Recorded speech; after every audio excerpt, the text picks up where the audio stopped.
Préto. Très bien. Oui, enchanté, Eddie de Préto, jeune homme talentueux et muni d'une plume sensible et sublime, variant entre tendresse et brutalité, poète amoureux du maniement des mots. Quelle joie immense de chroniquer ce midi quelqu'un à qui on pourrait faire presque la même description. Je rencontre aujourd'hui l'artiste que j'ai personnellement le plus écouté ces 2 dernières années. Je pèse à moi seul bien 10% de vos écoutes sur Spotify. Vous êtes entré dans ma playlist aux côtés de ma sainte trinité, composée de Renaud, À m'asseoir sur un banc, 5 minutes avec toi. de Barbara, Quand reviendras-tu? ou encore du très grand Patrick Sébastien.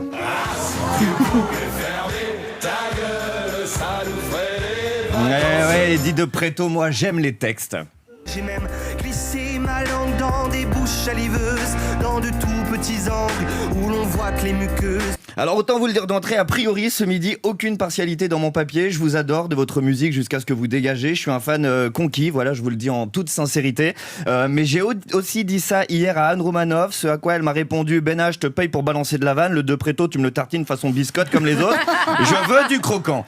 Alors si par malheur au détour d'une punchline vous y voyez rouge, vous auriez raison, car c'est pas de ma faute, c'est de la faute d'Anne. Eddie de Préto, c'est un peu la rencontre entre Jacques Brel, Eminem et Ron Weasley, l'ami d'Harry Potter. Un flow unique pour un son magique que vous qualifiez vous-même de non-genré, des textes parfois précis et parfois au sens plus flou, le tout dans un niveau de langage d'académicien, une maîtrise du texte et de la métaphore pas si commune dans le paysage francophone. J'ai personnellement beaucoup de mal avec ceux pour qui le dictionnaire y a pas moyen, je dirais même plus y a pas moyen dja.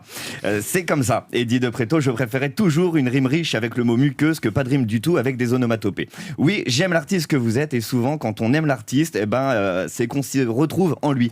N'y voyez là aucune promesse parfaitement déplacée, mais comment ne pas me retrouver en vous, Eddie de Préto, quand vous déclarez, je vous cite, ma mère m'a mis au théâtre parce que le sport j'étais pas fait pour ça, comment vous dire que ça pourrait être la première phrase de ma biographie, ce truc-là. Oui, vous et moi sommes 2 mecs de banlieue, pas du tout équipés naturellement pour devenir footballeur, basketteur, handballeur ou presque tout ce qui se finit en sueur. Je dis bien presque tout ce qui se finit en sueur, parce que si j'en crois vos évocations aux dites muqueuses dans le titre La Fête de Trop, pour moi d'ailleurs c'est plus qu'un titre, La Fête de Trop, c'est tous les matins que j'appelle ça un soir de semaine. Très vite vous et moi on a compris qu'on allait pas pécho grand chose à la salle de sport, si ce n'est des courbatures, un abonnement de 700 €. Alors dans mon cas c'est à perte, l'action de muscler son corps réclame la nécessaire présence initiale de muscles dont je suis parfaitement dépourvu. Bref, Eddie de Préto, je suis capable de vanner l'ensemble de la jeune chanson française ou même faire preuve d'autodérision, mais vous l'avez compris, je ne peux pas vous effleurer. À mes yeux, vous avez dans cette chronique le même statut que sur la scène musicale actuelle et future. Vous êtes intouchable. Bravo et merci de m'avoir écouté. Merci.